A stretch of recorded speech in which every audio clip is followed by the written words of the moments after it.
Oke, selamat siang. Siang, Pak. Siang, Pak. Siang, Pak. Mulai saja karena waktunya sudah jam 1:04. Untuk materi kali ini saya akan coba membawakan pengantar mengenai life cycle assessment. Ini nanti di metode life cycle assessment ini adalah sebuah metode yang digunakan untuk mengkaji keseluruhan proses produksi, bahkan mulai dari ini, dari bahan baku sampai nanti produk tersebut itu sudah tidak bisa dipakai. Itu kira-kira memberikan dampak yang negatif terhadap lingkungan apa tidak. Gitu. Ini konsep LCA itu seperti itu. Kalau di agama Islam konsep ini sama dengan yang namanya sistem jaminan halal. Sistem jaminan halal itu kan kita juga melihat asal-usul dari produknya. Contoh misalnya ayam. Ayam tidak hanya konsep halalnya bukan hanya berasal dari ayam itu disembelih dengan cara yang benar dengan mengucapkan bismillah, terus kemudian yang menyembelih itu seorang muslim dan ahli kitab, bukan hanya seperti itu, tapi juga dari proses ini, proses peternakan ayamnya seperti apa, ayamnya itu dikasih makan apa saja, jangan-jangan ayamnya dikasih makan ini barang haram, misalnya jagungnya ngambil punya orang, atau ayamnya itu merusak tanaman orang, mengambil tanah, itu kan nggak boleh. Ini konsep LCA itu mirip seperti itu. Tetapi kalau LCA ini kaitannya dengan lingkungan. Nah ini definisinya sendiri dari life cycle assessment ini adalah sebuah proses yang mengevaluasi beban lingkungan yang terkait dengan sebuah sistem produksi atau kegiatan, mulai dari penyediaan bahan dasar. Nah ini mulai dari penyediaan bahan dasar, kemudian proses pengolahan, distribusi, bahkan sampai dengan penjualan ke konsumen. Ini nanti dia hanya sampai berhenti di konsumen saja, tetapi ada yang melanjutkan sampai ke proses nanti ketika produk tersebut itu sudah tidak bisa dipakai lagi. Apakah produk tersebut memberikan dampak negatif bagi lingkungan? Contoh katakanlah produk spring bed. Produk spring bed itu ya ini kalau kita mau menghitung LCA-nya mulai dari bahan baku spring bed-nya itu apa saja. Terus kemudian itu asalnya dari mana saja. Misalnya katakanlah supplier bahan baku. Supplier bahan baku itu ketika mengirim materialnya ke pabrik kita itu menggunakan alat transportasi apa, jaraknya berapa meter. Terus kemudian dalam sekali perjalanan itu mereka menghasilkan gas CO2 berapa, emisi gas CO2 yang dihasilkan itu berapa. Itu dihitung semua. Terus kemudian sampai yang ujung akhirnya itu, ketika spring bed tersebut tidak bisa dipakai, apa yang harus dilakukan? Apakah dibuang ke kali, kalau di Jakarta sana, di sungai? Makanya kalau kita ke Jakarta itu mau nyari produk apa saja, ya duduk aja di pinggir sungai. Nanti mau nyari ada spring bed, mungkin ada yang lain, perabot yang lain juga ada, jangan-jangan seperti itu. Nah ini, ketika spring bed tersebut tidak bisa digunakan lagi atau sudah nggak dipakai lagi, itu mau diapakan? Apakah dibakar? Kalau dibakar nanti emisi CO2-nya berapa? Atau ada usaha yang lain sehingga produk tersebut itu bisa dimanfaatkan atau didaur ulang. Ini. Itu nanti kalau di life cycle assessment itu dianalisis semua.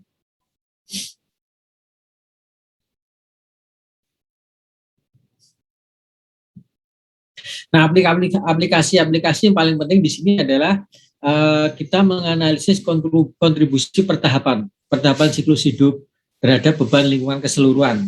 Tujuannya apa? Yaitu kita ingin memprioritaskan pada perbaikan-perbaikan pada produk atau proses. Kita akan melakukan perbaikan-perbaikan produk dan proses. Contoh tadi seperti spring bed, kita ambil pada salah satu di bagian ujungnya saja.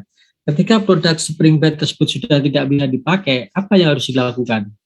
Didaur ulang. Sudah ada nggak teknologi untuk mendaur ulang? Sudah ada. Mau dimanfaatkan dipakai sebagai apa? Itu nanti kan di situ ada penjelasan. Contoh seperti kalau yang galon le mineral itu air minum dalam kemasan le mineral itu kan sekarang iklannya gencar, yaitu pakai tagline-nya ekonomi sirkular atau ekonomi melingkar. Di mana di situ ekonomi melingkar atau ekonomi sirkular itu ternyata memberikan kontribusi yang cukup besar terhadap perekonomian kita. Nanti yang plastiknya itu, galonnya itu ternyata bisa didaur ulang. Contoh lagi kalau ekonomi sirkular itu contohnya misalnya katakanlah besi bekas, terus kemudian biji plastik itu bisa diolah lagi. Itu nanti di situ akan memunculkan industri pengolahan biji plastik. Kemudian dari industri pengolahan biji plastik akan masuk lagi ke industri manufaktur yang akan mengolah biji plastik tersebut menjadi produk-produk yang diinginkan. Ada yang menjadi gayung, ada yang menjadi ember, atau mungkin aja jadi onderdil yang lain seperti spare part tebing pada motor. Itu kan sebenarnya bisa berasal dari biji plastik itu.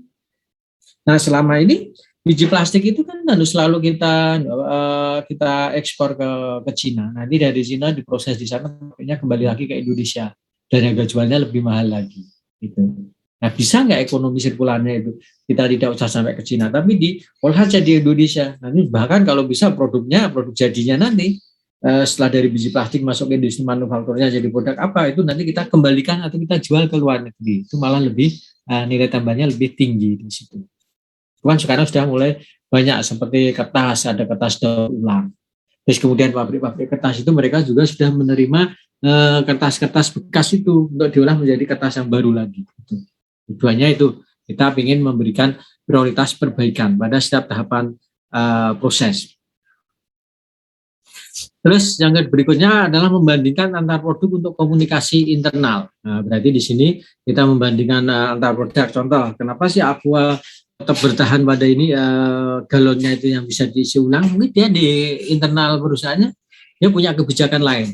Padahal kalau nggak salah ya untuk galon isi ulang itu kan ada perhitungan setelah beberapa kali diisi ulang galonnya itu udah nggak bisa dipakai lagi, itu harus segera didaur ulang. Gitu. Nggak boleh dipakai terus menerus. Gitu. Nah, dasar-dasar LCA ini yang pertama adalah ISO 1402024. Ini terkait dengan ini secara garis besar intinya dari ISO 1402024 ini mengenai label lingkungan. Bagaimana nanti sebuah perusahaan itu ketika dia sudah mengimplementasikan ISO 1402024 ini berarti di situ dia sudah mulai dia sudah mulai care terhadap persoalan-persoalan lingkungan dalam aktivitas proses produksi mereka. Mereka sudah mulai berusaha untuk menerapkan prinsip proses produksi yang ramah lingkungan. Terus yang kedua, ISO 1404043 ini terkait dengan penentuan siklus hidup atau life cycle assessment. Ini terkait dengan teknis atau bagaimana sih mengimplementasikan LCA itu. Ini panduannya adalah ISO 1404043. Dan yang berikutnya adalah aspek lingkungan dalam standar produk. Ini bisa dikaitkan dengan SNI yang ada di Indonesia. SNI-nya ya tetap sama, SNI 14001. Itu aspek SNI mengenai manajemen lingkungan, itu kalau di Indonesia. Itu kita mengacu ke SNI 14001. Kalau ISO-nya ISO 14001 itu sama persis. Dari dokumen yang dari luar negeri ISO 14001 itu yang mengenai manajemen lingkungan, kalau yang SNI-nya itu langsung ditranslate ke bahasa Indonesia, persis, nggak ada perubahan sama sekali itu kalau yang SNI-nya. Itu yang menjadi dasar life cycle assessment di Indonesia. Ini secara garis besarnya life cycle assessment itu bisa kita lihat pada gambar berikut ini. Di situ ada company product service. Ini ya di situ adalah sebuah perusahaan yang menghasilkan sebuah produk ya. Produk tersebut dia sebuah industri. Dia akan memanfaatkan sumber daya yang berasal dari alam atau hasil tambang. Nah, kemudian diproses di industri manufakturnya. Diproses menjadi apa? Ya menjadi produk seperti yang diinginkan. Contohnya kalau ya PT Krakatau Steel itu kan menghasilkan kan baja terus kemudian logam. Itu kan hasilnya nih materialnya yang di bahan bakunya adalah berupa biji besi. Biji besi itu belum bisa diapa-apakan. Untuk bisa diproses ya itu harus masuk ke PT Krakatau Steel lagi. Apakah biji besi itu bisa langsung dipakai di PT Toyota Astra Motor, AHM atau TAM? Nggak bisa. Terus bagaimana caranya? Dipakai itu kan berupa pasir. Nah, supaya pasir itu bisa dipakai di PT Toyota atau PT Astra AHM, ya harus diolah dulu di PT Krakatau Steel. Di sana pasirnya dilebur, kemudian dicetak menjadi batangan-batangan logam, batangan baja, lembaran baja. Nah, terus kemudian dari lembaran baja tersebut masuk ke PT AHM atau Toyota, PT TAM. Di sana diproses di situ. ada yang menjadi kerangka mobil, ada yang menjadi mesin mobil, itu manufakturingnya. Setelah keluar dari proses manufakturing apa? Yang semula itu berupa bahan baku diproses, di situ ya berupa mobil, mobilnya didistribusikan. Makanya kalau kita beli mobil baru itu kan masih ada bungkusnya, joknya masih dibungkus plastik dan lain sebagainya. Itu ada proses packaging dan distribution. Kalau yang video yang minggu kemarin itu yang jarum itu packagingnya kan sampai berlapis-lapis itu beberapa kali itu. Itu kalau di konsep LCA itu cara packagingnya seperti itu ya harus dihindari karena terlalu boros alat kemasannya di situ. Nah kemudian di proses packaging dan distribution ini apa yang terjadi di situ? Berarti kan ada proses transportasi juga. Di situ ada pemakaian material untuk membungkus, terus kemudian dari situ didistribusikan ke pemakai atau konsumen. Nah, ketika sudah sampai di tangan konsumen, yang namanya mobil ya dipakai untuk kepentingan sehari-hari, untuk jalan-jalan. Semakin tinggi aktivitas orang tersebut, maka nilai LCA-nya juga akan semakin tinggi. Karena nanti apa, semakin jauh mobilnya sering dipakai, maka emisi CO2 yang dihasilkan itu sangat tinggi sekali. Itu berarti dampak terhadap lingkungan juga cukup besar. Terus ketika mobil itu sudah melewati umur pakainya, itu mau diapakan? Kalau di Indonesia kan harusnya kan pemerintahnya itu kan aturannya tegas. Umur sepeda motor, mobil itu ya paling antara 5 sampai 6 tahun. Setelah 5 sampai 6 tahun ya itu harus dibesituakan. Biar apa ya? Biar mengurangi tingkat kemacetan. Di kita kan enggak. Kita beli mobil, sekarang di jalan raya di sekitar kita itu pada mobil yang keluarannya sebelum kalian air. Ada yang keluaran 70-an, 80 itu masih dipakai jalan. Itu kalau di Indonesia. Kalau di luar negeri kan hal seperti udah nggak boleh lagi. Mobil-mobil yang udah tua itu langsung diluakkan, dibesituakan. Nah di sana komponen-komponen yang masih bisa dipakai diambil terus kemudian di store lagi ke pabriknya. Kalau di kita kan enggak. Yang namanya mobil nggak bisa diluakkan, bisa sampai berkarat pun akhirnya dibawa ke bengkel kemudian dipermak. Gitu. Sehingga di kita itu nggak ada yang namanya mobilnya didaur ulang, nggak ada. Tetapi kalau di negara barat, mobil itu di film-film itu kan besar, terus kemudian ada yang bandul besar itu, yang besi besar itu kemudian dipakai untuk ini, meremukkan besinya itu, meremukkan mobilnya itu. Nah, setelah itu apa yang terjadi? Ya ini kemudian besinya kita ambil, di-recycle, dimasukkan ke pabrik pengolahan besi lagi. Di sana besinya yang tadi yang besi-besi bekas itu dilebur, terus kemudian dijadikan besi baru lagi, kemudian di-store lagi ke perusahaan manufaktur. Itu yang disebut contohnya adalah ekonomi sirkular, itu seperti itu. Dengan tujuan apa? Kita meminimalkan dampak, terus kemudian juga meminimalkan sumber daya. Ya bayangkan saja, kalau di Indonesia kan enggak ini kita butuh besi, butuh pasir besi, ditambang terus-menerusan. Sementara yang mobil-mobil yang masih lama, yang tahun-tahun lama masih tetap jalan di Indonesia itu. Terus ini gambaran yang lebih jelas lagi di proses industri pertanian. Di sini ada agriculture production, produksi hasil pertanian.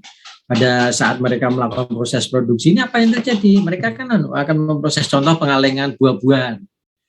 Materialnya apa ya, buah-buahan itu kemudian diproses untuk dikalengkan. Untuk mencuci buah-buahan tersebut menggunakan air. Terus nggak tahu di situ mungkin ada pemanasan untuk pasteurisasi. Di situ berarti dia menggunakan energi listrik. Nah, di agriculture production ini selain dia memakan material, water dan energi ini, dia juga akan menghasilkan emisi CO2 yang akan dibuang ke lingkungan sekitar. Itu baru diproses produksinya. Terus kemudian masuk ke processing atau packagingnya. Kembali lagi di situ dia akan memakai material. Materialnya apa? Mungkin di situ ada kaleng untuk pengalengan buah-buahan tadi. Ada air, water untuk mencuci kalengnya supaya bersih, disterilisasi. Terus ada energi juga. Mungkin dia menggunakan energi listrik atau menggunakan ini mesin-mesin digerakkan dengan bahan bakar fosil. Kembali lagi di situ ada emisi CO2 itu. Setelah dari proses processing atau packaging ini masuk ke bagian bergudang storage, gudang bahan baku, kayak gudang barang jadi. Di situ nanti ada proses storage dan distribusi. Dari packaging masuk ke gudang, ditumpuk di situ, terus kemudian dia nunggu pesanan. Ini ada pesanan nggak dari distributor A, B, C, D? Oh ada, nanti baru dikirim ke distributor tersebut. Nah di proses penyimpanan ini juga menggunakan material juga. Di situ mesti ada materialnya, ada airnya, ada energinya. Misalnya katakanlah untuk pengalengan buah-buahan ini bagaimana sih supaya gudang tersebut suhunya tetap stabil, suhunya bisa diatur. Berarti juga menggunakan energi juga di situ. Ada lagi di situ nanti pada aktivitas distribusinya, ada transportasinya, menghasilkan emisi CO2 lagi. Terus berikutnya ketika produk end of life, ini produknya sudah tidak bisa dipakai lagi. Katakanlah yang tadi buah kaleng tersebut, buahnya kan dimakan orang. Kalengnya mau diapain? Dibuang saja. Nah, ini pada saat proses ini kan mungkin bisa juga butuh material, water, atau energi juga. Ada emisi CO2 jadi ini. Nah, keluaran-keluaran ini, terus kemudian dampak-dampak yang negatif terhadap lingkungan ini, yang menimbulkan dampak terhadap lingkungan ini akan coba kita minimalkan. Terus kemudian kita ingin mengetahui seberapa besar dampaknya, itu kita hitungnya dengan LCA. Kalau terlalu tinggi atau sangat tinggi sekali, ya ini nanti harus kita lakukan perbaikan di proses produksinya. Gitu.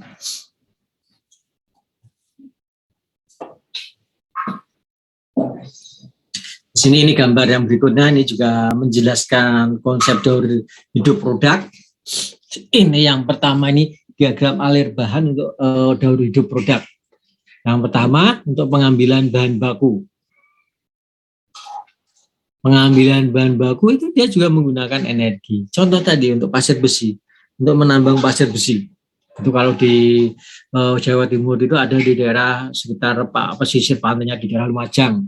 Yang dulu itu sempat heboh sampai menimbulkan ini kan orang-orangnya akhirnya ditangkap polisi semua itu. Yang kepala desanya ternyata mereka kerjasama dengan para pengusaha, kemudian mereka menyerobot tanah-tanah pertanian warga untuk ditambang atau diambil pasir besinya.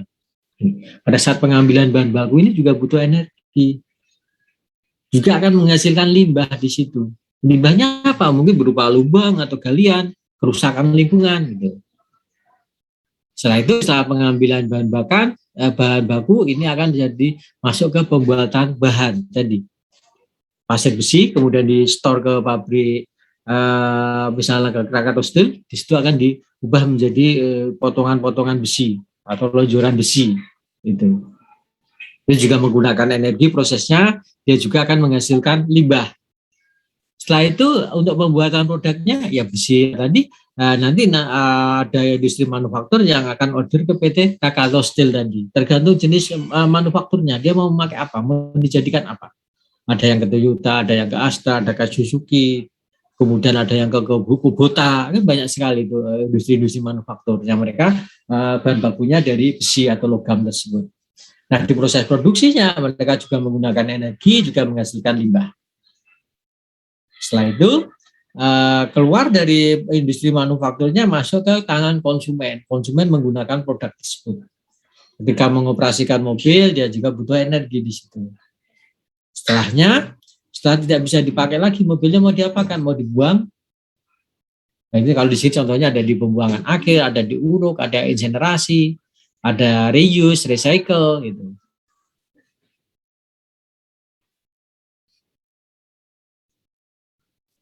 Nah, atau ini di situ ada ini lebih raw material acquisition untuk mendapatkan bahan baku, bahan mentah, terus kemudian material tersebut diproses, terus masuk ke industri manufacturing, kemudian masuk ke tangan konsumen. Setelah tangan konsumen apa? Waste management. Ketika produk sudah tidak bisa digunakan lagi, apa yang harus dilakukan?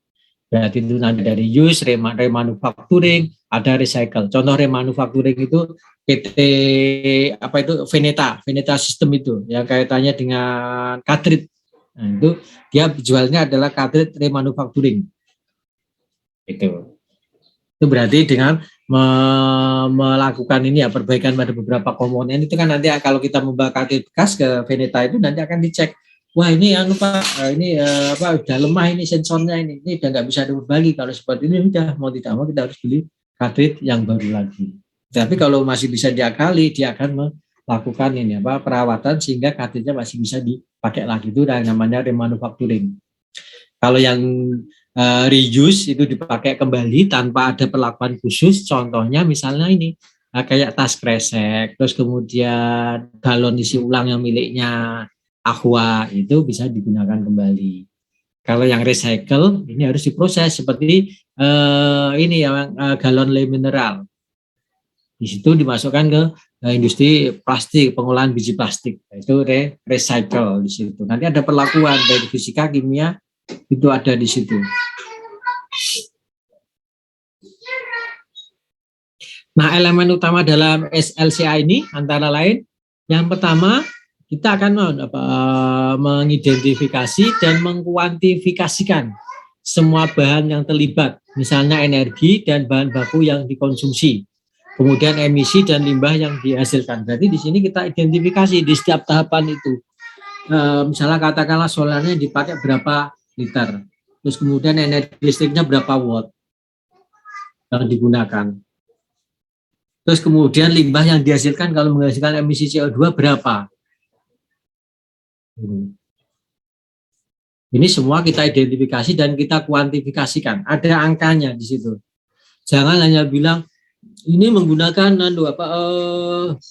pada proses ini menggunakan solar beberapa liter. Beberapa liter itu berapa? Harus ada angka pasti. Gitu. Ini dalam proses itu menghasilkan CO2. CO2-nya berapa? Itu harus ada angka pasti. Maka di situ elemen utama yang pertama adalah kita mengidentifikasi dan mengkuantifikasikan. Akan memunculkan angka di situ. Terus yang kedua, mengevaluasi dampak yang potensial dari bahan-bahan tersebut terhadap lingkungan. Berarti di situ kita juga harus menguasai pengetahuan mengenai material. Material ini kalau dipakai untuk proses produksi, ini dampaknya terhadap lingkungan apa? Contoh misalnya kalau yang ini kayak di industri batik itu bahan pewarna yang kimia itu ketika dipakai seperti apa? Oh, ternyata memberikan dampak negatif bagi karyawan. Karyawan kulitnya akan jadi gatal-gatal, kemudian panas, muncul becak-becak merah.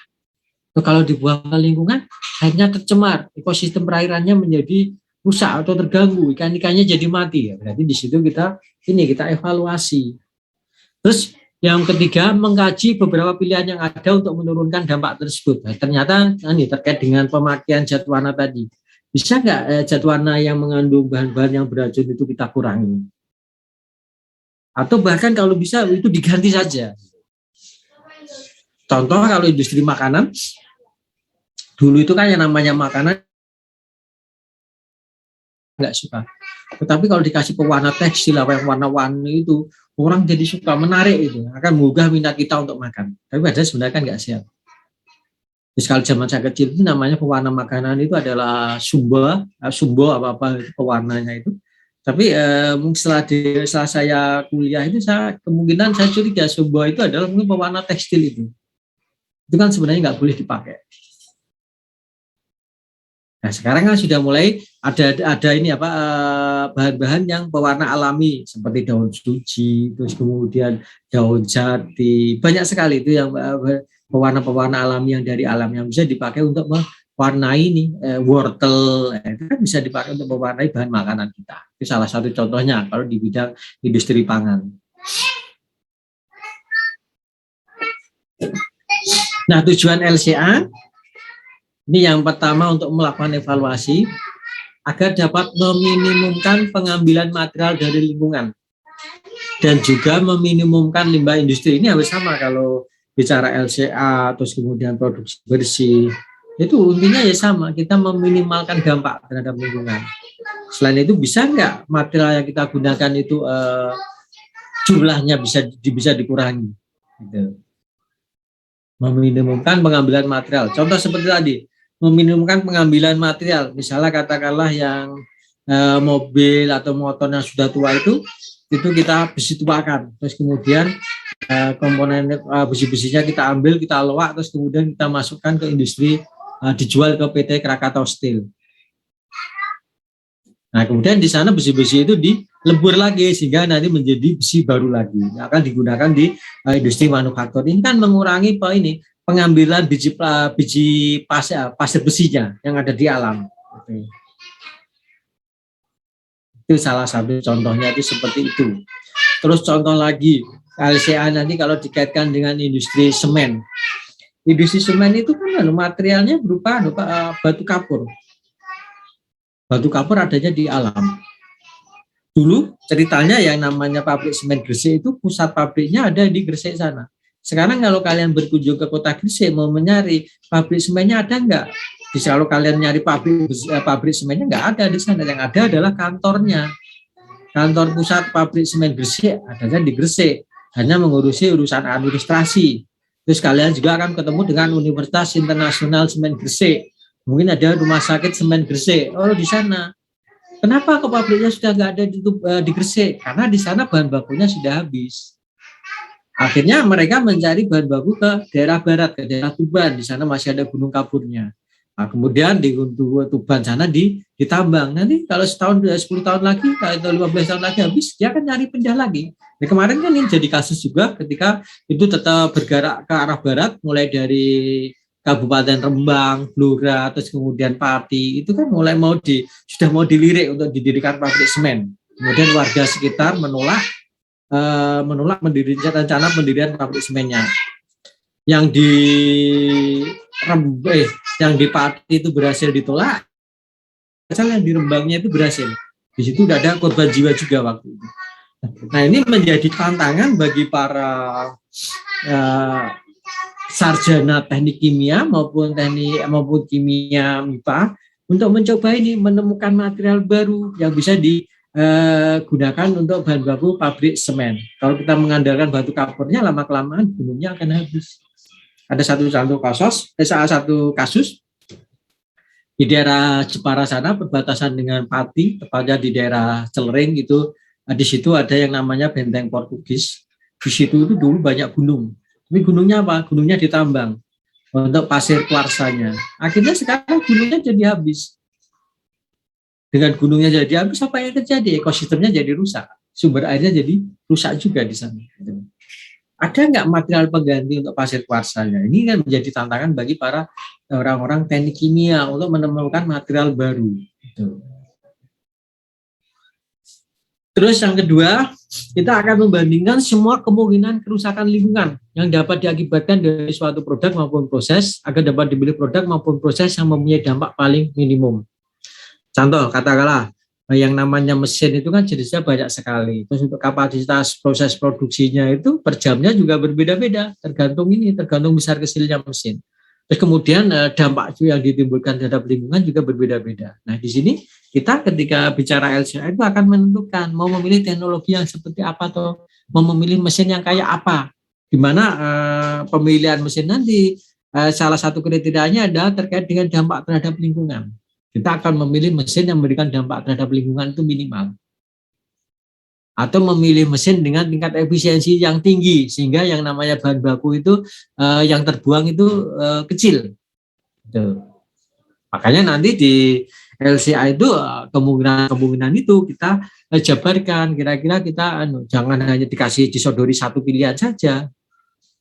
Kalau satu bukan pilihan lagi, ya udah mau tidak mau ya harus itu. Nggak boleh seperti itu. Di situ harus ada beberapa alternatif. Terus yang ketiga, dengan LCA ini kita akan mempelajari dampak dari produk maupun fungsi yang diharapkan dari produk tersebut. Produk ini tuh fungsinya untuk apa loh? Dari sisi manfaat sama mudaratnya itu besar mana?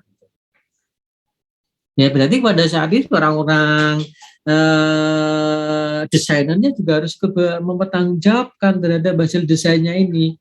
Jangan hanya sekedar membuat desain terus kemudian dia tidak mempertimbangkan dampaknya. Kalau seperti itu nanti kasusnya kayak di film-film Spider-Man itu, jadi yang Dr. Octo itu, dia membuat robot itu, akhirnya robotnya tidak bisa dikendalikan lagi, robotnya malah jadi monster. Nah ini kan dari sisi teknologi ini sebenarnya bisa membantu kerja manusia. Yang semula orangnya itu kan Dr. Octo itu kalau nggak salah kan agak mengalami cacat, terus kemudian dia merancang sebuah alat bantu yang jadi robot itu untuk memberikan kekuatan ketiga, untuk memperkuat rangkanya. Tetapi ternyata robotnya tidak bisa dikendalikan. Jangan seperti itu. Makanya ketika seorang desainer membuat produk itu juga harus membandingkan antara manfaat dan kerugian dari produk tersebut. Kalau kerugiannya sangat besar, ngapain kita memaksakan membuat produk itu?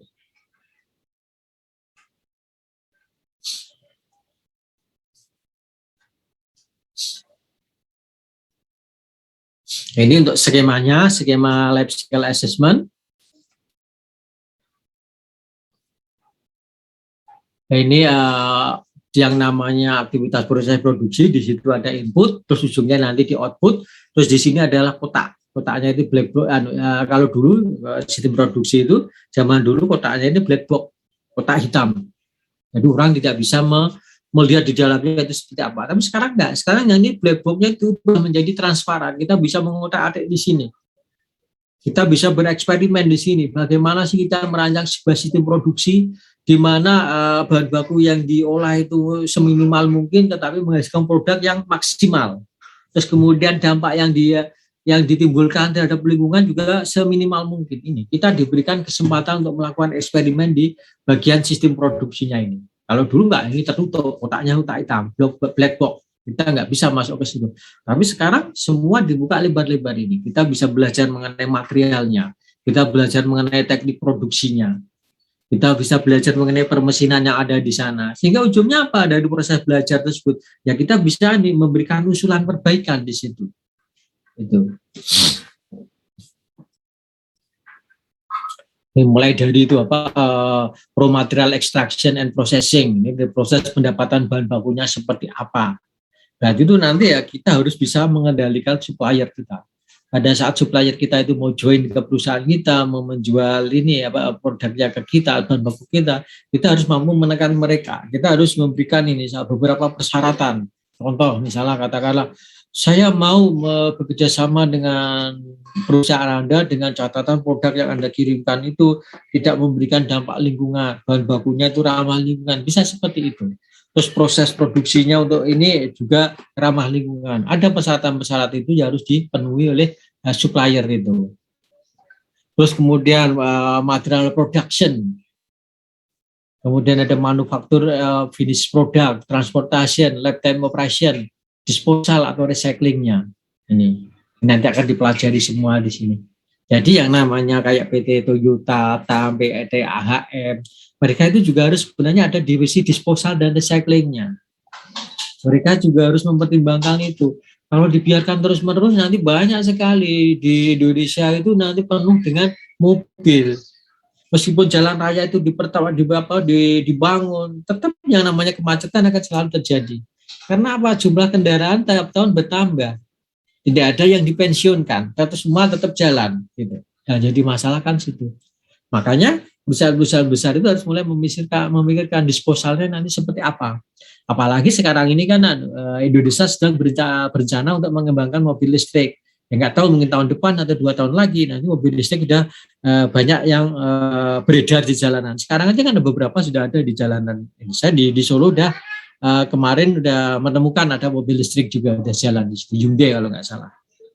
Nah ini kalau kebijakan mobil listrik itu udah jalan, apa yang terjadi? Mobil-mobil yang konvensional mau diapakan? Nah ini pertanyaannya kan itu. Termasuk yang sepeda motor listrik. Nah ini terus yang sepeda motor konvensional mau diapakan? AGM-nya sudah berpikir nggak masalah disposalnya? Mereka sudah nggak mempertimbangkan nanti terkait dengan perubahan teknologi ini dari mobil konvensional ke mobil listrik.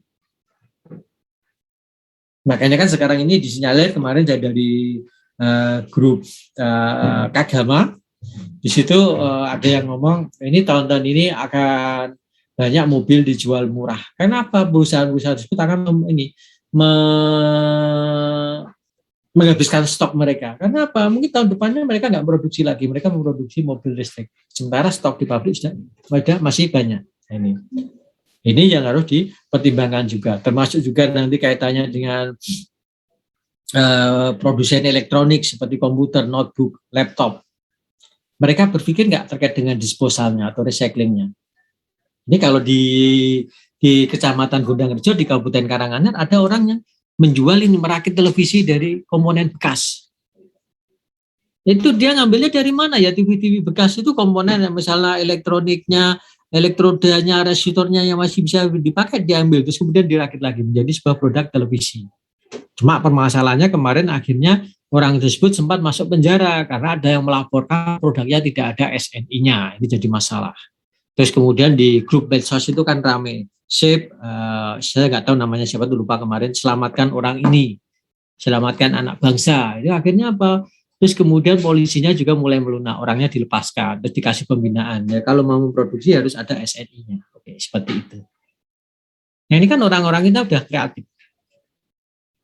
Nah untuk mendapatkan komponen-komponen tersebut ya dia kerjasama dengan para pemulung. Nah sekarang komputer saya di rumah ini kalau dihitung-hitung sejak memakai komputer itu saya menghabiskan ada beberapa itu ya, untuk yang desktop itu yang komputeran itu ada 2. Terus kemudian yang laptop notebook itu udah banyak sekali itu saya yang rusak. Nah, kalau rusak ya sudah dibiarkan aja, beli baru lagi. Padahal yang rusak itu kan sebenarnya mungkin ada komponennya saja, ada beberapa komponen yang rusak, tapi komponen yang lain kan masih bagus. Itu yang masih bisa sebenarnya masih bisa dipakai lagi. Itu yang harusnya diambil. Ini kaitannya dengan konsep disposalnya itu. Ini yang harus jadi bahan pertimbangan para engineer yang ada di perusahaan tersebut. Mereka harus mulai berpikir terkait dengan pemusnahan produk mereka ketika produknya sudah tidak bisa dipakai lagi. Kalau tahapan life cycle assessment ini ada 4 tahapan.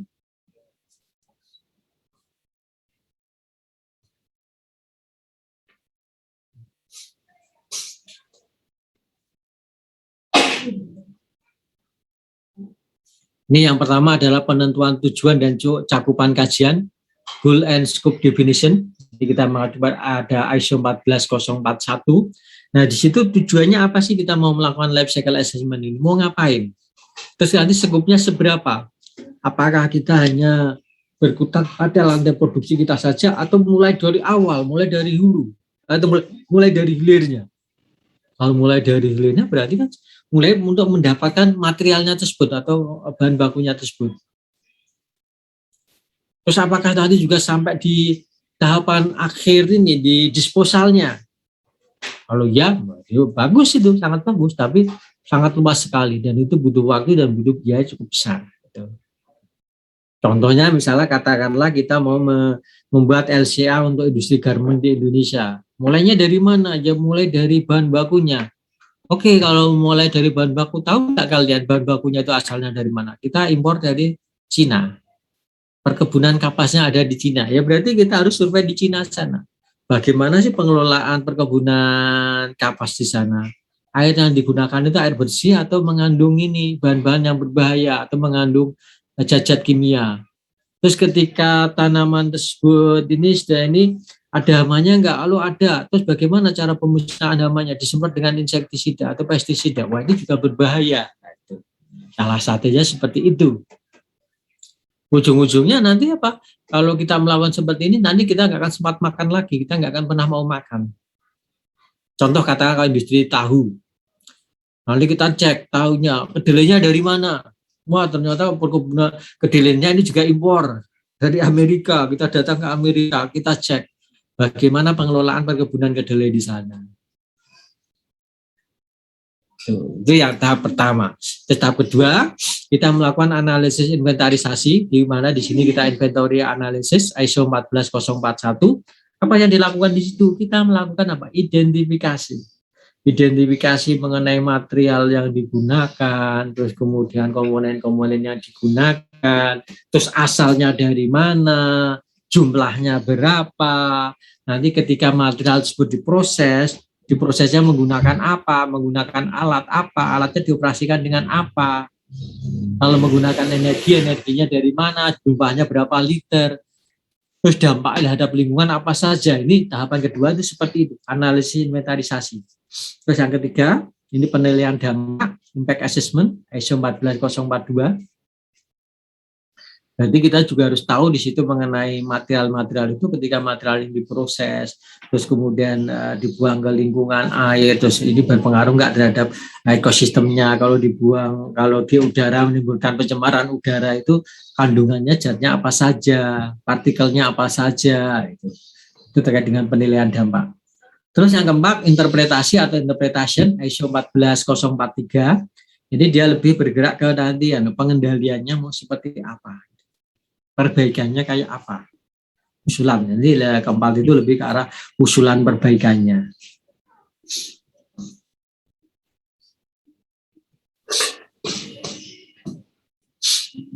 Ini kalau langkah pertama ini sama, menentukan ruang lingkup dan batasan dari pembahasan, goal and scope definition. Langkah kedua itu menginventariskan input seperti bahan baku dan energi, dan output seperti produk samping, limbah, dan emisi yang terjadi dan digunakan sepanjang daur hidupnya. Langkah ini disebut sebagai life cycle inventory. Langkah kedua. Langkah ketiganya itu life cycle impact assessment, memperkirakan dampak terhadap lingkungan.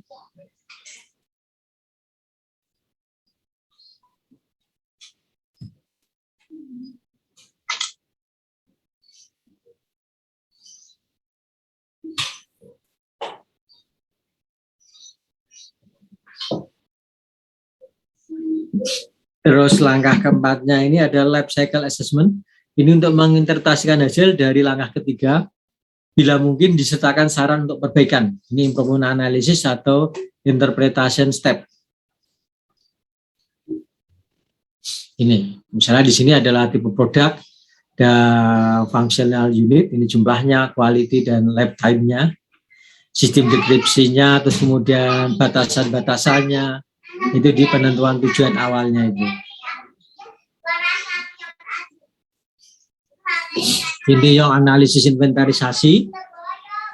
Tahapan yang ada meliputi pengambilan bahan bakunya, pengolahan, formulasinya kayak apa, terus kemudian distribusinya dari tempat asal menuju ke pabrik kita, terus kemudian dari pabrik ke konsumen, gitu. Ada distribusi dan pengangkutan. Kalau distribusinya dia menggunakan apa? Contoh sederhananya seperti ini. Industri TPT, tekstil dan produk tekstil itu kan merupakan industri yang utama ya di daerah Solo Raya, di Boyolali, di Solo, Karanganyar, Sragen, kemudian Sukoharjo, dan beberapa itu ada di Klaten. Terus kemudian kalau yang di Wonogiri itu beberapa perusahaan besar garment. Nah, ternyata saya pernah melakukan survei dan saya juga punya data direktori industri pengolahan yang di Jawa Tengah. Untuk di daerah Solo Raya itu ternyata tidak ada pabrik kancing, terus kemudian juga tidak ada pabrik red slating. Padahal di Solo Raya itu industri garment kan banyak sekali. Nah, bagaimana caranya mereka ketika mau membutuhkan kancing baju dan red slating itu? Mereka harus mendatangkan dari kota lain. Ya mungkin dari Surabaya atau dari Jabodetabek. Nah, di situ kan ada transportasi. Semakin jauh transportasinya, semakin jauh jaraknya, maka emisi CO2-nya juga akan semakin besar. Terus bahan bakar fosil yang digunakan, yang dikonsumsi oleh alat angkutannya juga semakin besar. Nah, ini permasalahannya. Bisa nggak kira-kira kita ini? Nanti kalau dikaitkan dengan konsep ekologi industri, ya mau tidak mau, di daerah Solo Raya harus ada pabrik yang memproduksi kancing baju, dan ada pabrik yang memproduksi red slating itu. Itu salah satu solusi yang bisa diusulkan. Terus terkait dengan masalah ini ya, pemenuhan SDM-nya, nah, di belakang kampus UNS ada yang namanya Akademi Komunitas Tekstil. Itu kan untuk memenuhi SDM di industri TPT yang ada di Solo Raya. Gitu. Kita tidak terpancar lagi dengan STT tekstil yang ada di Kota Bandung. Gitu. Nah, di situ ada nanti juga apakah materialnya bisa digunakan kembali atau katakanlah kalau ini untuk memperpanjang umurnya itu bisa dilakukan perawatan gitu. Ada daur ulang dan pengelolaan limbah. Nah, ini setiap tahapan menerima masukan bahan baku dan energi, serta mengeluarkan energi dan bergerak ke arah fase selanjutnya, serta mengeluarkan limbah ke lingkungan. Ini penilaian dampak. Nah, life cycle dampak, life cycle assessment ini apa? Ini nanti kalau kita mau menerapkan ini, tujuannya apa? Ini kaitannya dengan kesehatan ekologi. Ini kesehatan terhadap keseluruhan terhadap lingkungan hidup ya, tidak hanya ke masyarakat saja, tetapi terkait dengan masalah lingkungan hidup. Tanahnya ya tidak tercemar, airnya tidak cemar, udaranya bersih, ekosistem flora dan faunanya juga tidak terganggu oleh aktivitas perusahaan kita. Terus yang kedua terkait dengan kesehatan masyarakat. Kira-kira masyarakat terganggu nggak dengan aktivitas industri garmen ini, mulai dari proses ini, dari pendapatan bahan bakunya. Orang-orang yang tinggal di sekitar perkebunan kapas yang ada di Cina sana, ada di Tiongkok sana, dia nggak bisa hidup dengan tenang nggak? Jangan-jangan mereka terganggu juga. Mereka kekurangan air karena airnya dipakai untuk atau dieksploitasi oleh perkebunan kapasnya di sana. Kalau itu terjadi berarti ini nilainya jadi jelek. Gitu. Terkait dengan kesehatan masyarakat. Terus kemudian orang-orang yang tinggal di sekitar pabriknya, pabrik garmen bagaimana kondisinya. Ini kalau dulu waktu saya S1 itu ada mata kuliah sosiologi industri, tapi sekarang di kita itu nggak ada lagi. Nah, sosiologi industri ini kita diminta untuk ini melakukan riset bagaimana sih dampak sosial yang terjadi di masyarakat akibat keberadaan sebuah industri. Di situ kita bisa memetakan dampak negatif, dampak positifnya seperti apa. Terus yang berikutnya terkait dengan penyusutan sumber daya, seperti tadi, salah satu tujuannya kan kita ingin meminimalkan ini pemakaian bahan baku, seperti tadi. Kalau besinya sudah tidak pakai, kemudian kita daur ulang, kemudian dicor menjadi besi yang baru lagi, itu kan penambangan pasir besinya kan bisa ditekan. Itu terkait dengan pemakaian bahan bakunya. Atau contoh katakanlah industri furniture, bahan bakunya kan kita sekarang ini menggunakan kayu jati dan jati sawi sengon apa itu kan proses untuk tumbuh sampai bisa ditebang itu kan butuh waktu yang sangat lama. Bisa nggak kita menggunakan material yang lain? Sekarang ini kan ada udah namanya ini teknologi material sudah berkembang, ada yang namanya komposit. Kita menemukan material-material yang sebenarnya itu dari barang sisa, kemudian dengan tambahan zat kimia tertentu itu memiliki kekuatan yang sama dengan barang yang aslinya. Terkait dengan ini, itu kan bisa digunakan juga untuk mengganti pemakaian kayu jati. Terus yang berikutnya kaitannya dengan kesejahteraan sosial. Ini kita harus ingat seperti yang 3 pilar yang di awal itu, profit, planet, dan people. Ini kesejahteraan sosial juga harus dipertimbangkan juga dampak dari keberadaan industri tersebut. Karena banyak terjadi itu kantong-kantong kemiskinan itu malah berada di sekitar pabrik, di sekitar industri. Kok bisa? Ya ternyata orang-orang yang tinggal di industri tersebut mereka tidak memiliki skill yang sesuai dengan yang dibutuhkan oleh pabrik tersebut. Sehingga nanti yang datang itu adalah para pendatang kerja di pabrik-pabrik itu. Sementara orang asli daerah tersebut mereka tergeser. Makanya kan ketika ada industri mau didirikan di suatu tempat, biasanya kan pemerintah daerah setempat atau misalnya PMDes-nya, pemerintah desanya itu memberikan ini. Pokoknya saya minta jatah kuota untuk warga saya yang harus bisa bekerja di pabrik ini sekian puluh persen atau sekian persen harus bisa bekerja di situ. Atau harus diutamakan warga asli dulu. Ada yang memberikan seperti itu. Ya, ini kaitannya dengan kesejahteraan sosial. Karena banyak kasus di Indonesia itu justru orang-orang yang asli daerah tersebut mereka tersingkir. Ini yang keempat, interpretasi. Ini manfaatnya pengambilan keputusan yang lebih baik mengenai pemilihan produk dan sistem produksi. Jadi nanti engineer yang di pabrik tersebut atau kalau di kalian nanti ketika masuk ke industri besar, kalian bisa jadi nanti masuk ke divisi industrial engineering. Tujuan kalian, tugas kalian yaitu kalian membuat mendesain produk, merancang sistem produksinya. Nanti tiap minggu atau apa harus kalian presentasikan di depan para manajer atau direktur gitu. Nanti di situ akan ini yang mesin yang kita pakai ini udah expired atau efisiensinya sangat nggak bagus lagi, ini harus diganti. Kalau tetap dipertahankan ini sangat boros. Gitu. Nah, itu kan hasil kerjaan dari para tim yang ada di IE-nya itu. Terus yang kedua, mengidentifikasi dampak utama terhadap lingkungan dan tahap-tahap daur hidup produk. Karena tadi kan di awal kita juga sudah menginventarisasi itu, life cycle inventory, LCI-nya. Terus berikutnya menyediakan langkah-langkah perbaikan yang berbasis lingkungan. Ini yang ke depan itu yang namanya industri, ya industri harus ramah lingkungan. Ya seperti contoh yang dulu itu, BNI itu kan bisnisnya keuangan, tapi mereka juga care terhadap lingkungan juga. BNI Go Green, ini sebenarnya kalau kita lihat core bisnisnya kan nggak ada hubungannya. Tetapi mereka di situ tujuannya apa ya ini, ke depannya itu kita nyari yang green. Orang-orang atau usaha yang berbasis green manufacturing, apa-apa green teknologi, green marketing, green economy, itu akan memenangkan persaingan. Terus memberikan solusi atas informasi yang keliru. Ini saya ada pertanyaan.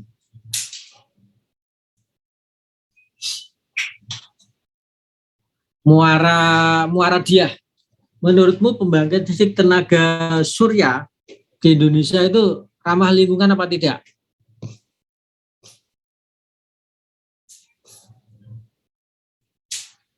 Halo, Muara Diah?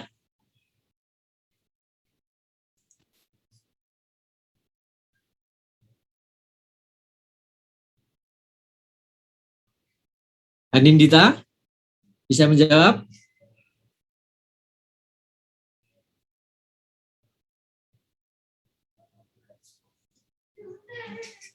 Mailinda?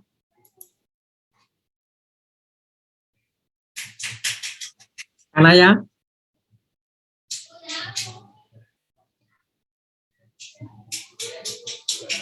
Ada yang bisa menjawab nggak? Jangan-jangan nggak ada orangnya semua ini.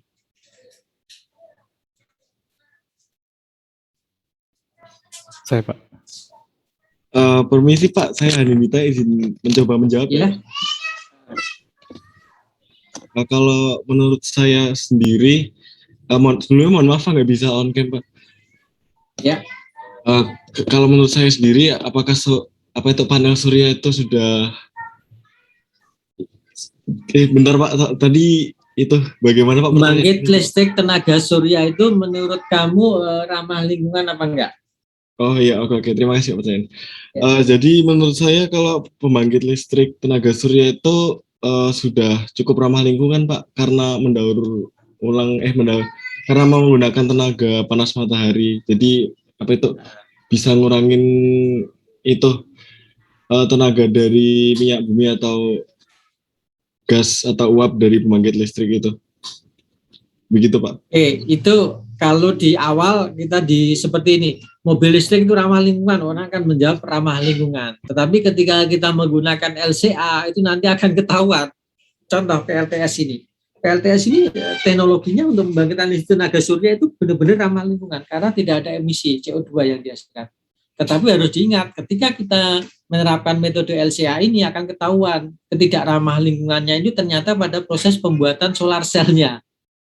Proses pembuatan solar cell itu ternyata dampak yang diakibatkan terhadap lingkungan itu sangat besar sekali. Makanya orang-orang yang benar-benar care terhadap lingkungan itu, mereka ketika dimintai pendapat mengenai PLTS, mungkin mereka juga akan menjawab bukan pilihan yang baik. Gitu. Jawabannya seperti itu, karena proses pembuatan solar cell-nya yang masih berbahaya terhadap lingkungan dan memberikan dampak terhadap lingkungan yang cukup besar. Gitu. Terus kemudian pertanyaan lagi, orang selalu mengklaim mobil listrik itu ramah lingkungan. Kalau hanya pertanyaan seperti itu, saya juga setuju. Karena apa? Dia tidak menghasilkan asap. Tetapi kalau ditelusuri dengan LCA lagi, nanti akan ketahuan. Ternyata mobil listrik itu juga tidak ramah lingkungan. Ini kaitannya dengan listrik yang digunakan. Ternyata pembangkit listrik di Indonesia itu masih banyak yang menggunakan bahan bakar fosil. Gitu.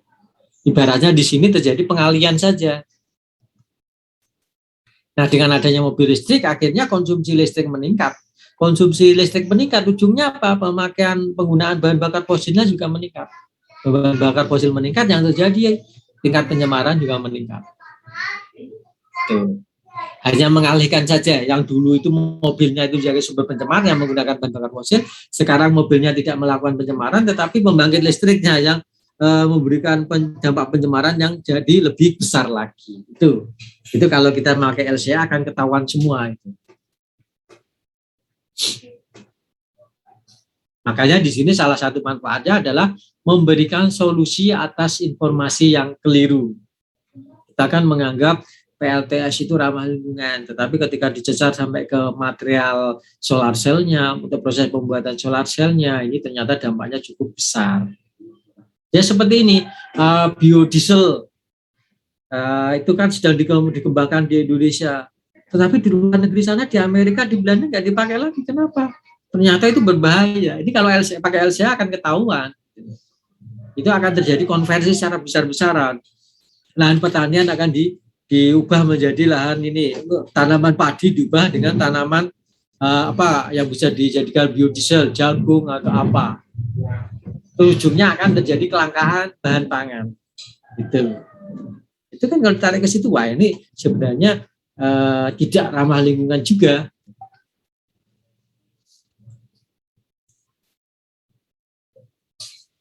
Terus yang berikutnya, manfaat berikutnya ini life cycle assessment dapat diterapkan antara lain untuk lingkup internal.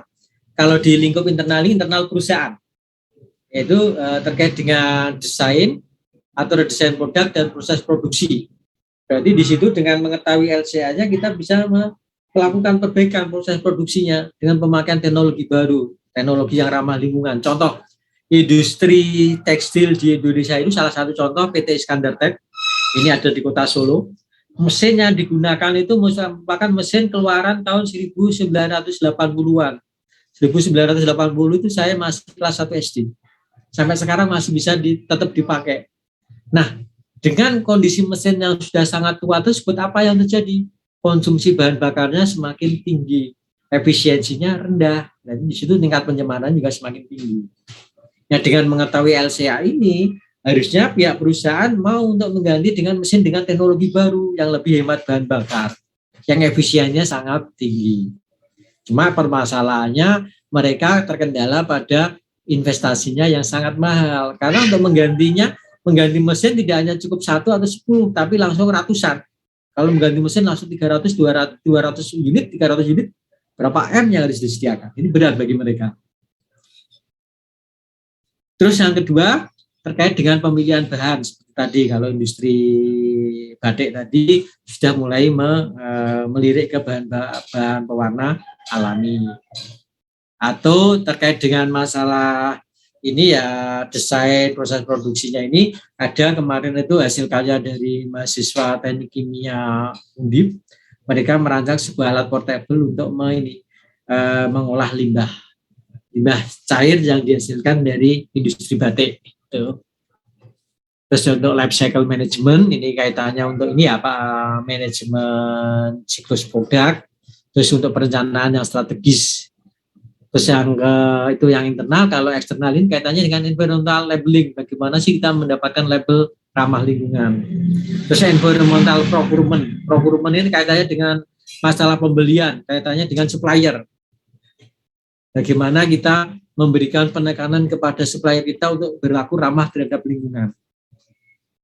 Contoh tadi, misalnya katakan PT KS Krakatau Steel, dia memberikan ini persyaratan terkait dengan orang-orang yang pada perusahaan yang menambang biji pasir besinya.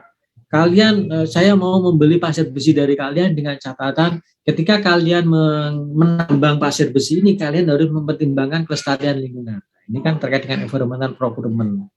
Terus terkait juga dengan penentuan kebijakan publik. Ini kaitannya dengan kebijakan pemerintah. Yang berlaku itu seperti apa. Nah, kelemahannya meskipun dari sisi keuntungan itu ada besar, cukup banyak, tetapi LCA ini juga mengandung beberapa kelemahan.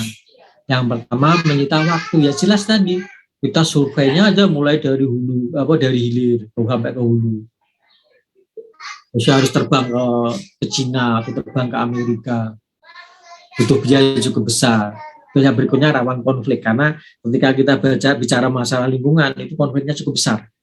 Ya, seperti yang ini penambangan pasir besi di pesisir pantai selatan Lumajang itu kan menimbulkan korban juga, itu kan sampai diangkat menjadi isu nasional. Di sini pengalaman saya waktu penyelesaian disertasi saya, waktu saya mengambil sampel air limbah industri tekstil itu, saya sama asisten yang mendampingi saya, sempat dikejar orang yang menjaga pembuangan limbahnya itu. Kita langsung lari aja, nggak mau ambil risiko. Terus keterbatasan data, ini kaitannya dengan ketersediaan dan kualitas data life cycle inventory. Nah, kadang kita tidak memiliki catatan. Perusahaan-perusahaan juga biasanya nggak ada catatan, mereka hanya perkiraan saja. Ini kira-kira sekian kilogram, ini kira-kira sekian liter. Nah, itu masih mending ya, masih ada perkiraan. Bahkan ada mungkin tidak ada datanya sama sekali. Nah, itu seperti itu, bagaimana caranya? Ini salah satu kelemahan LCA. Terus permasalahan tentang metodologi. masih sedikitnya pihak yang setuju tentang metodologi analisis dampak. Ini karena biasanya kalau udah kaitannya dengan analisis dampak ini banyak pihak-pihak yang dirugikan. Mereka biasanya tidak mau menerima hasil riset tersebut. Ya ini kadang ada beberapa peneliti yang satu itu bilang industri tekstil di kota kabupaten mencemari lingkungan. Terus kemudian ada penelitian tadi, enggak ini udah diolah, limbahnya udah bagus, ada seperti itu. Ini kan rawan konflik di situ.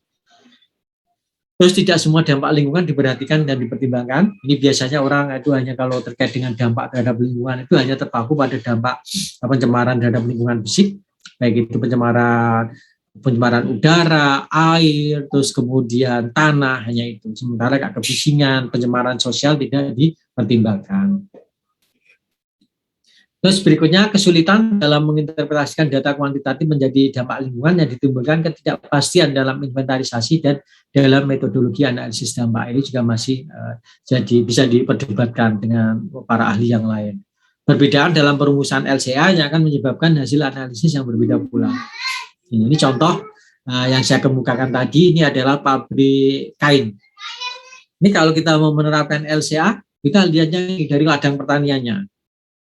Bagaimana pengairannya, bagaimana pemupukannya, terus bagaimana ketika ada hama, dia menggunakan pestisida apa, jenisnya apa, terus dampak terhadap lingkungannya seperti apa, ini diteliti semua. Setelah itu diproses pemanenannya, di herbes ini menggunakan mesinnya apa. Kalau menggunakan mesin ini kalau ini kan ada olinya tercecernya berapa, sekali panen itu kemungkinan dia menghasilkan menumpahkan olinya di lahan pertanian itu berapa liter, emisi CO2-nya berapa. Setelah itu dia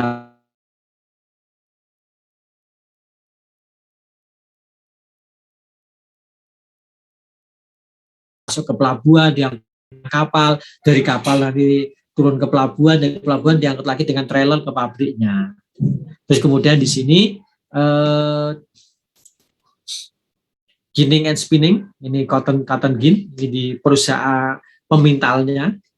Nanti hasil ada cotton seed, baik produknya, terus kemudian masuk ke weaving and dyeing, setelah itu washing, drying. Ini untuk pencucian itu menggunakan deterjennya mereknya apa, yang digunakan berapa kilo atau berapa kuintal, terus limbah yang dihasilkan nanti apa.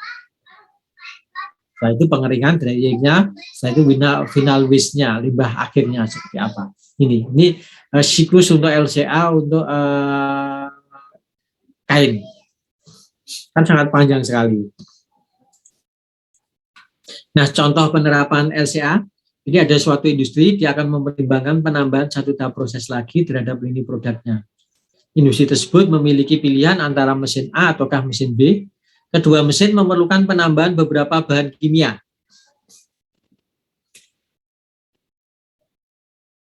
Dalam mendukung operasinya, masing-masing menggunakan tenaga yang sama, terus sama pada unit waktu operasi. Mesin manakah yang sebaiknya dipilih untuk industri ini jika didasarkan kepada pengaruh lingkungannya. Ini adalah tabel eco-point-nya. Mesin ini, tabel eco-point-nya ada dampak yang ditimbulkan selama konstruksi, dampak dari pemakaian bahan kimia, penggunaan energi, terus pemeliharaan, ini per tahun hitungannya, terus dampak pembuangannya setelah digunakan, terus umur penggunaannya. Ini mesin A, dampak yang ditimbulkan selama konstruksi 210, B-nya 185. Kalau yang eco-point per tahunnya ini A itu 20, B-nya 24, dampak pembuangan setelah digunakan A6, B-nya 4, umur penggunaannya A 15 tahun, B 10 tahun. Ini kita diminta memilih dengan kriteria tadi, kriteria ramah terhadap lingkungan. Nah, bagaimana penerapan di Indonesia? Di Indonesia masih sekedar anjuran, bukan suatu kewajiban. Jadi LCA ini masih berdasarkan kesadaran. Para pengusaha itu mau mengolah limbahnya dengan benar aja itu sudah semua kan keuntungan bagi pemerintah. Pemerintah juga nggak bisa memaksa harus gini-gini, nggak mau. Karena pemerintah itu posisinya lemah. Ketika pengusahanya dengan berbagai macam alasan, ya menolak, pemerintah nggak berani. Karena kalau ditekan terus, pengusahanya langsung mengancam pabrik saya tutup, saya akan memindahkan pabrik saya ke luar negeri, sudah selesai. Ini contoh di kemasan sebuah produk, di situ ada ini emisi CO2-nya. Ternyata di sini menghasilkan 350 60 gram CO2.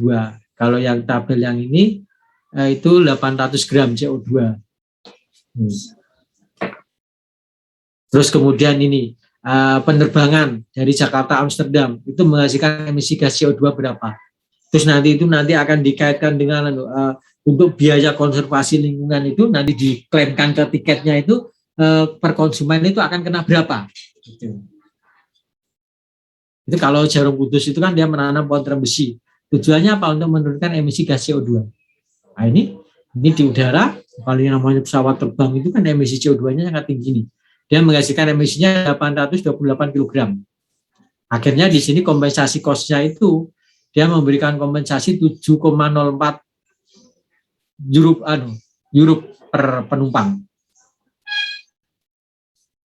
Terus kajian LCA ini banyak dilakukan. Di Indonesia itu ada ILSA, Indonesian Institute of Life Cycle Assessment for Food Business. Ini tahun 2011 oleh jurusan Teknologi Industri Pertanian, FTT UGM. Terus yang kemudian ini LIPI, ILKAN, ini Indonesia Life Cycle Network. Itu materi mengenai pengantar LCA. Mungkin ada yang mau ditanyakan?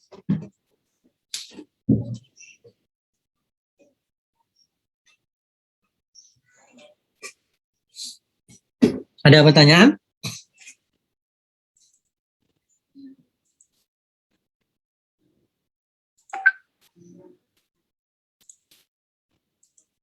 Ya, Pak, mohon maaf izin bertanya. Ya. Sebelumnya mohon maaf sih, saya lagi di jalan jadi ya begini tampilannya. Ini Pak, mau nanya, saya agak penasaran sama tadi kan ada beberapa produk yang menampilkan jumlah emisi CO2-nya ya Pak. Itu tujuan ditampilkannya itu buat apa ya Pak? Tujuannya itu kan sebenarnya pengen promosi bahwa untuk memproduksi ini limbah yang dihasilkan itu segini loh. Tujuannya kan kalau nanti nilainya tinggi, orang kan berpikir kalau orangnya, tapi di kita itu kan masih belum paham dengan angka-angka itu. Tapi untuk orang konsumen luar negeri mereka sudah paham, oh ternyata untuk memproduksi satu kotak ini memberikan sumbangan emisi CO2-nya itu sekitar 320 gram. Tuh. Nah, bagaimana caranya supaya kita bisa mengurangi pemakaian ini? Itu kalau dari sisi konsumen mungkin kalau gitu saya minum susunya ini saya kurangi saja atau pemakaian produknya saya kurangi. Tapi bagi perusahaan itu kan nanti sebuah kerugian. Terus yang harus dilakukan oleh perusahaan apa ya? Mereka harus memperbaiki sistem produksinya supaya emisinya itu jadi turun. Intinya di situ. Cuma di kita itu kadang banyak di kemasan itu yang kadang kita nggak paham. Ini angka-angka apa toh, kayak di kemasan lampu listrik itu kan juga ada sebenarnya, tapi kita nggak paham dengan angka-angka itu.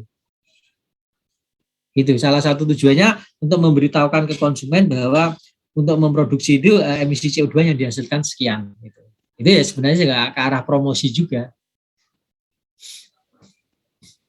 Nah, kenapa kayak Jarum itu tiba-tiba larinya ke penghijauan dengan menanam pohon terumbu besi? Ini kan dikaitkan dengan produknya. Orang rokok itu kan pencemaran terhadap udara kan tinggi. Akhirnya apa? Kompensasinya. Mereka menanam pohon terumbu besi. Karena pohon tersebut itu kan diklaim paling banyak mampu menetralisir pengaruh CO2-nya yang udara itu, mengikat CO2-nya. Itu yang dilakukan. Itu. Baik, terima kasih Pak. Ya. Ada lagi? Ini tadi ada yang raise hand, siapa ini tadi?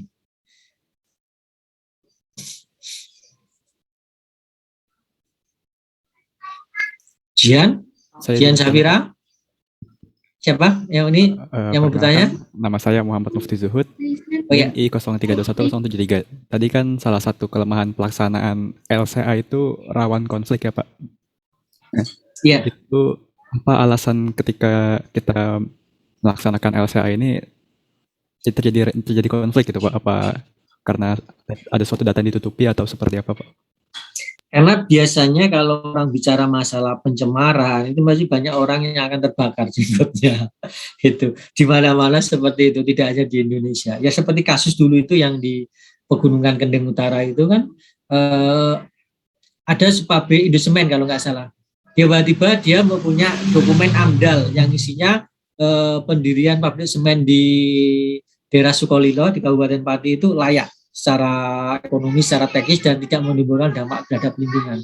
Terus kemudian orang bertanya-tanya, ini AMDAL ini kok bisa keluar dari mana? Padahal orang-orang yang tinggal di Sukolilo, di Pegunungan Kendeng itu mereka menolak. Itu akhirnya ternyata AMDAL-nya dimanipulasi. Gitu loh. Ada pihak yang dirugikan. Ketika kita bicara masalah lingkungan, mesti ada pihak yang dirugikan. Contoh pabrik semen. Pabrik semen kan bahan bakunya dari batu kapur. Mau tidak mau mereka harus menggali itu. Dan itu dampak terhadap lingkungan cukup besar. Kalau ada yang menghalang-halangi, ya nanti mereka kadang menggunakan banyak cara. Seperti tadi, tiba-tiba AMDAL-nya di skenario. Untungnya gubernurnya bijaksana. Akhirnya proyek tersebut ditunda, nggak tahu sampai batas waktu yang tidak ditentukan. Gitu. Seperti dulu juga kasus di Karanganyar itu banyak industri tekstil. Terus dari berita-berita itu kan seringan di koran-koran, terus kemudian dari riset para peneliti menyatakan bahwa sebagian besar industri tekstil di Karanganyar itu membuang limbahnya tanpa diolah. Hal ini bisa dibuktikan dengan warna air selokan yang berwarna-warni, terus kemudian sungai yang sama, terus sumur-sumur warga itu yang ada baunya, terus kemudian ada berminyak. Itu kan menunjukkan tanda-tanda bahwa industri tekstil itu melakukan pencemaran. Bupatinya nggak terima. Tiba-tiba dia melakukan sidak, dicek. Kok setelah dicek, wah ini nggak benar ini, industri tekstil di Karanganyar ini mengolah limbahnya dengan benar. Hal ini dibuktikan dengan hasil labnya, sudah sesuai semua. Tapi kok bisa? Ternyata ditelusuri ada oknum dari Dinas Lingkungan Hidup yang sebenarnya kan tugasnya itu meneliti ini ya, limbah di industri itu agar sesuai dengan standar. Mereka merangkap jadi konsultan di pabrik itu. Jadi ketika mau ada sidak sudah bocor duluan. Dia sudah bilang ke industri, woi besok ada sidak. Nah, ini tolong limbahnya diolah dengan benar. Nah, ini kan ada konflik-konflik di situ, ada konflik kepentingan di situ. Itu Baik, bukti. Baik Pak, terima kasih Pak. Ya. Ada lagi? Misi Pak, izin bertanya. Ya. Apa namanya? Sebagaimana yang tadi Bapak sampaikan, bahwasannya pabrik PT Jarum itu kan selain dia memproduksi rokok, dia juga menanam pohon teram besi di pinggir jalan Kota Kudus ya Pak ya. Berarti pada hakikatnya dia tuh berkontribusinya positif atau negatif atau bahkan netral Pak, karena dia memberi yang negatif, beri dikasih yang positif gitu Pak. Gini, itu kan sebenarnya ujungnya tetap aja profit di situ. Itu sebenarnya ke profit. Dia nggak mau sekarang itu kan sudah di luar negeri kan sudah untuk rokok-rokok itu kan sudah mulai ditekan ya, penjualannya sudah mulai dibatasi, terus iklan juga sudah dibatasi. Nah, bagaimana dia orang itu terkenal perusahaan jarum tersebut, gitu loh. Ya intinya dia sudah sadar bahwa keberadaan dia itu merusak lingkungan. Cuma kan dia juga punya prinsip ya, meskipun merusak, saya juga harus bisa mengurangi dampaknya. Salah satunya dengan cara ini tadi, menanam pohon termesi. Ingat yang 3 pilar itu, planet, people, dan profit. Gitu. Yang namanya aktivitas yang kita lakukan, katakanlah kamu nanti kalau kuliahnya sudah luring, kamu dari rumah ke kampus naik motor, itu kan sebenarnya ada dampak juga di situ. Ada emisi CO2 yang kamu hasilkan. Terus kira-kira sumbangsih kamu untuk apa sebagai rasa penyesalan kamu itu loh. Apa yang kamu lakukan? Oh, saya kalau gitu saya untuk mengurangi rasa berdosa saya terkait dengan emisi CO2 yang saya hasilkan, saya akan mengelola sampah dengan benar, memilah sampah dengan benar. Nah, seperti itu, intinya kan kayak gitu. Kita akan mengimbangi langkah negatif kita dengan langkah positif. Gitu.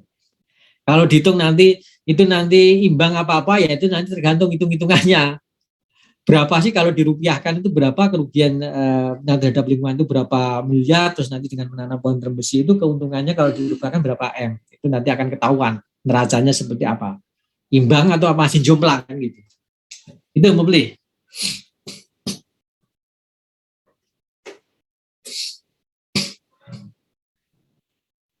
Baik Pak, berarti tergantung dari datanya ya Pak ya? Iya. Baik Pak, terima kasih. Ada lagi?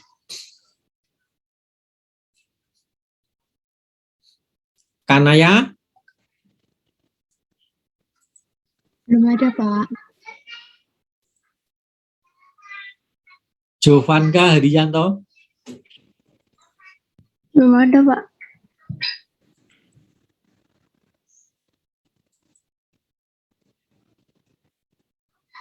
Khadijah Fitriah, masa dari kemarin yang nanya itu saja, yang lain mana ini? Menurut saya belum ada, Pak.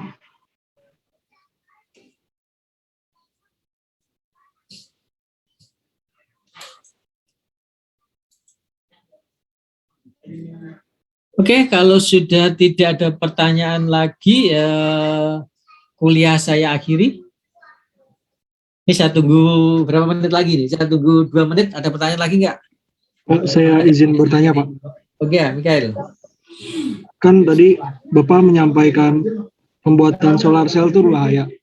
Sedangkan PLTS itu kan ramah lingkungan. Jadi sebenarnya PLTS itu bagus buat lingkungan apa enggak, Pak? Makanya kan kalau tanpa LCA langsung kita mengklaim PLTS itu ramah lingkungan. Tetapi kalau kita menggunakan metode LCA itu akan ketahuan ternyata proses pembuatan solar cell-nya itu tidak ramah lingkungan, dampaknya sangat besar.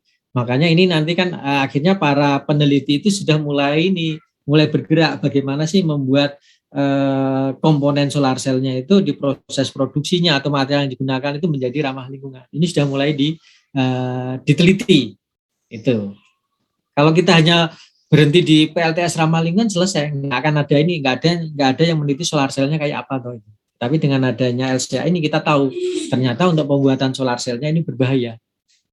Akhirnya muncul salah satu penelitinya itu kalau nggak salah itu dari Teknik Mesin UNS, Prof. Yitno itu dia mengembangkan tanaman alga atau apa itu di daerah antara perbatasan Sukoharjo dan Gunung Kidul.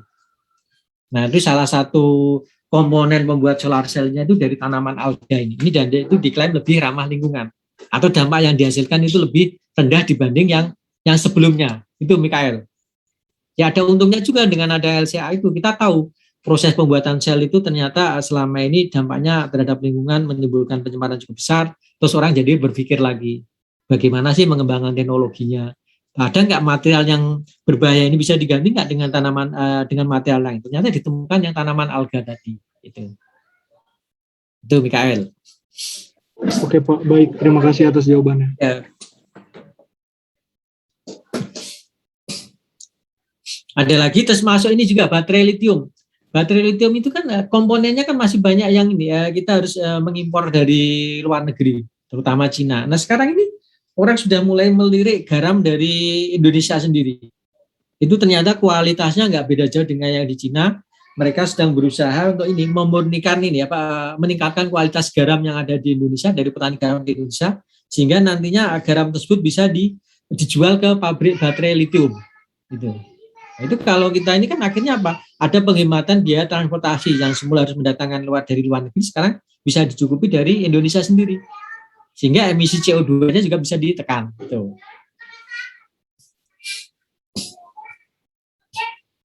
Izin bertanya, Pak. Ya. Kan saya pernah ke Banten ya, Pak. Terus ada pabrik semen itu diduga itu kalau dia itu melakukan pencemaran gitu, Pak. Jadi diduga kalau di pabrik itu di bawah tanah itu di kedalaman sekian puluh meter itu dia punya pipa ke arah tengah laut, Pak, untuk membuang limbahnya di situ, Pak, di tengah laut. Dan hal itu tuh dibuktikan karena banyaknya hewan-hewan laut seperti ikan-ikan atau kera yang mati, Pak, di garis pantainya. Kalau kayak gitu tuh hitungannya menyalahi peraturan nggak ya, Pak? Terima kasih. Ya jelas menyalahi peraturan. Yang namanya industri itu harus mengolah limbahnya. Cuma memang banyak para pengusaha itu yang curang. Salah satunya seperti itu. Yang namanya pipa pembuangan itu sering disembunyikan. Kita nggak tahu. Ini pipa pembuangannya ini keluarnya di mana toh gitu. Kalau saya sering keliling itu waktu mau ngambil sampel air itu sampai kebingungan. Pabriknya ada di titik ini. Terus kita kelilingi tembok pabriknya itu, terus pipa pembuangannya di mana nggak ketemu juga. Ya seperti kamu tadi bilang, ternyata itu pipanya dimasukkan ditanam di bawah tanah, terus langsung masuk ke sungai. Ada juga seperti itu model-model yang curang itu. Termasuk yang kasus yang lagi rame ini yang terkait dengan pencemaran di Bengawan Solo. Itu kan udah ada tersangkanya, cuma tersangkanya adalah operator lapangan, bukan pengusahanya akhirnya. Ini ujung-ujungnya nanti yang dikorbankan adalah operator lapangan. Di situ itu dia membuang limbahnya itu, kalau nggak salah dia menyewa lahannya itu posisinya di pinggir Bengawan Solo. Jadi buangnya sebenarnya nggak ke Bengawan Solo, alasannya saya kan buangnya ke tanah saya. Cuma di situ ada selokannya, nanti limbah dari pabrik alkoholnya itu langsung mengalir ke selokan, terus dari selokan masuk ke Bengawan Solo. Tuh, tapi mereka berkilah, saya tidak membuang langsung ke Bengawan Solo. Tuh. Itu Giovanno. Intinya ya banyak sekali pengusaha nakal di Indonesia, mereka berusaha mencari celah. Bagaimana sih mereka tidak usah membuang limbah. Kalau di industri tekstil di Solo Raya itu, biasanya mereka menunggu momen hujan lebat. Kalau hujan lebat, selokan di Solo itu mesti banjir. Nah pada saat itu mereka akan membuang limbahnya tanpa diolah. Dan itu bisa dibuktikan keesokan harinya kalau sekarang ini ya. Sekarang ini hujan deras sampai nanti malam, itu bisa dipastikan besok paginya itu selokan di belakang pabrik tekstil itu mesti berwarna-warni. Ada yang kuning, ada yang merah. Itu berarti mereka kesempatan membuang limbahnya. Gitu. Baik, terima kasih Pak. Ya.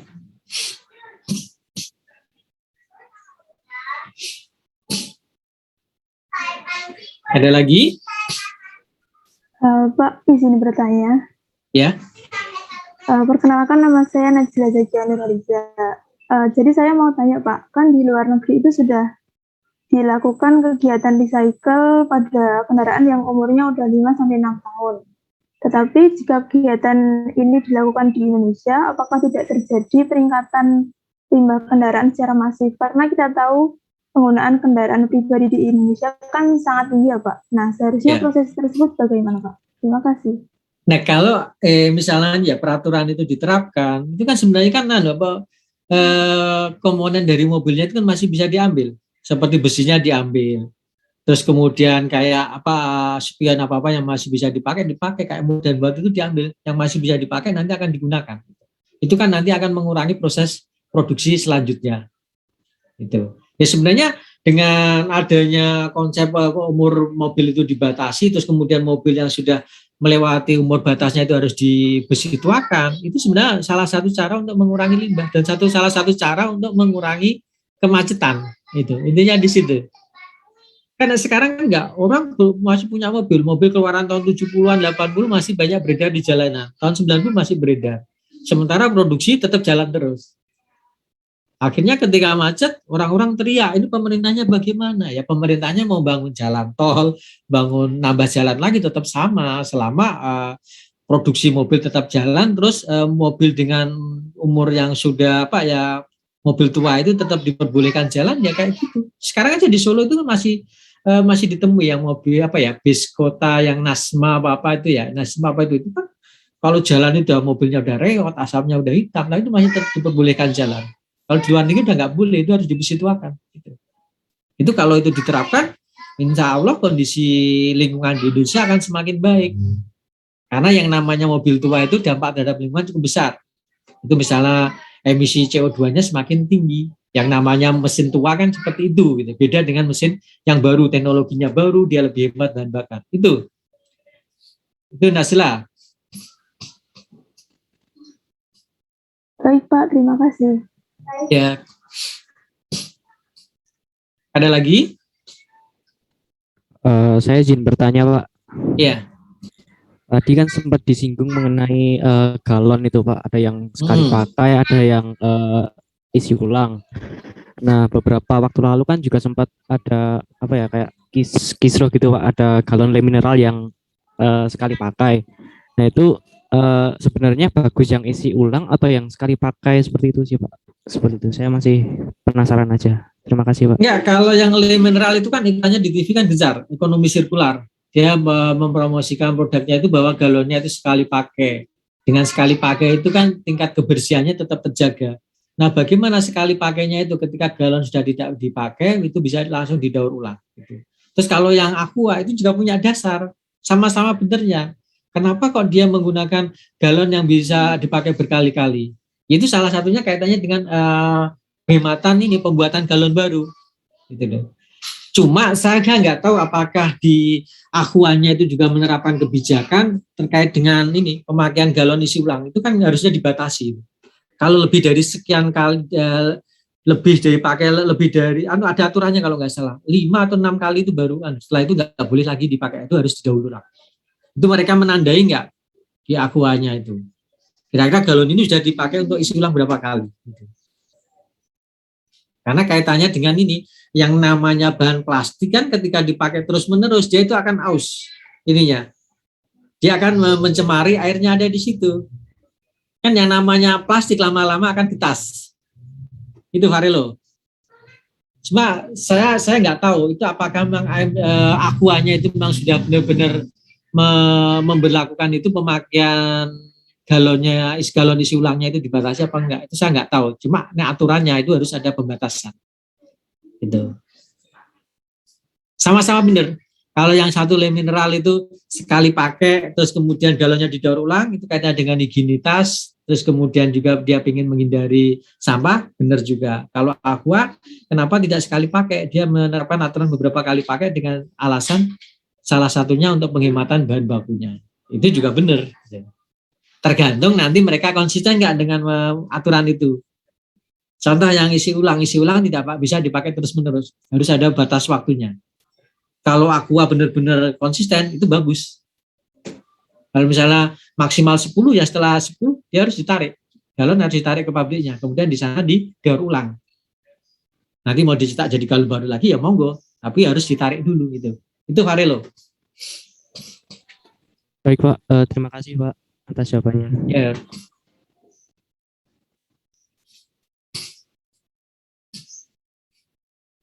Ada lagi? Baik Pak, izin bertanya Pak. Ya. Soal itu Pak, mobil itu low cost green car atau LCGC itu apakah benar-benar ramah lingkungan Pak? Soalnya di sekarang ini malah semakin banyak mobil itu Pak di jalanan itu. Terima kasih Pak. Ya itu kan sebenarnya kan hanya strategi bisnis waktu itu ya. LGCC itu muncul itu karena apa? Itu kan keinginan masyarakat Indonesia yang pengen punya mobil. Sementara mobil yang di atas itu harganya mahal. Mereka uangnya nggak cukup kalau untuk membeli kelas yang mahal. Akhirnya dimunculkan ide untuk LGCC itu kayak Datsun dan lain sebagainya. Terus kemudian ada Toyota Calya apa-apa itu kan cc-nya lebih kecil dan bentuknya juga lebih kecil. Itu sebenarnya kalau dikaitkan dengan ramah lingkungan nggak juga, karena semakin banyak istilahnya pertambahan jumlah mobil di Indonesia. Ujungnya apa? Pemakaian bahan bakarnya juga semakin tinggi. Gitu. Ada korelasinya dengan ramah lingkungan. Mereka mengklaim LGCC itu hanya iklan saja sih itu, supaya orang tertarik untuk membeli. Dan harganya kan lebih murah sebenarnya. Hanya itu.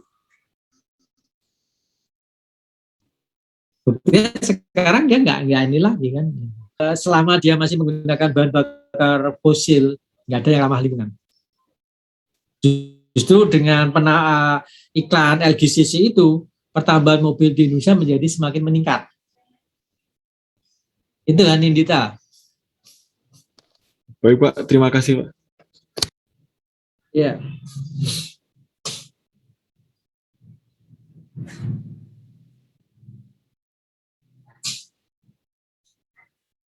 Ada lagi?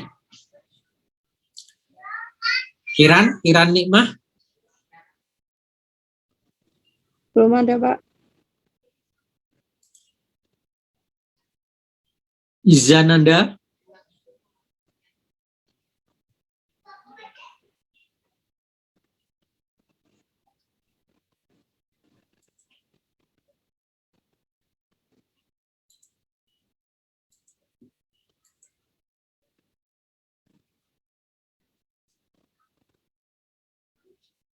Gimana? Pertanyaannya masih ada lagi? Ada yang mau ditanyakan lagi?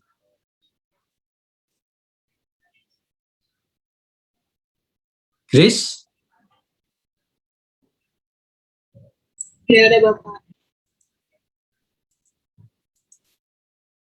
Oke, kalau sudah tidak ada pertanyaan lagi, kuliah hari ini saya akhiri. Selamat siang. Selamat siang Pak. Terima kasih Pak. Selamat siang Pak. Selamat siang Pak. Terima kasih. Selamat siang Pak, terima kasih banyak.